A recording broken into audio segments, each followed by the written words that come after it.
Aba, barado naman eh. Ti serbaron ta niya. Ipakita naton mga kapatido ang basin niyo nga barado. Kay serbaron ta ni mga kapatid ah. Gamitan talang sang una sang liquid soap ah. Medyo gabang-gabang lang jutay. Kay hindi talang pag ubuson gida kay gamay na ni gorong barado ni mga kapatid. Nara lang oh na butangan talang gamay. Do ano lang do medyo gabang-gabang lang jutay ah. May bilin taman lang mga kapatid ah. Araw na. Amo na simple lang ng ano ah. Karon mga kapatid, ipalugdagon ta lang ang liquid soap o nga mga sulop-sop sa idalom blaw kay para may gito ang barado nga gabarani sa ano sa basin niyo. Kay bag-o lang ni ka trabaho ta do sugataon taning barado ni nga basino. Pero serbaron ta niya. Sisew lang ni sa aton mga kapatid ah.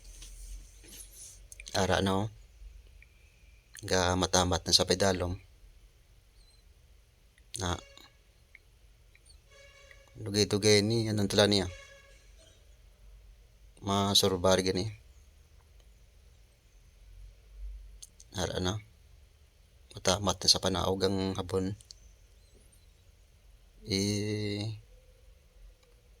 Ano mga kapatid ah. Surbaron tani. Ari nang ano. Isa ko ka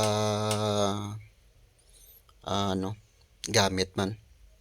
Last ko nga gamit mga kapatid oh. Tila lang ni nga basahan kag ano 2x2. Ano tanay butangan tanay tubig para maano gid sa makano ta makaboylo ta ano makaboylo ta sang aton nga gamiton ari no. Dali ni isa, dua, tatlo, apat, lima, anom, pito, walo, siyam, pulo, 11, 12, 13, 14, 15, 16, 17, 18, 19, 20, 21, 22, 23, 24, 25, 25. Ayos na. Dali lang. Buhusan ta sa tubig mga kapatid ah. Ang taon-taon okay ng obra ta. Testingan tabi buhusan ng tubig. Okay na. Goods. Okay. Thank you. Madamo gid salamat sa paglantaw nyo mga kapatid ah.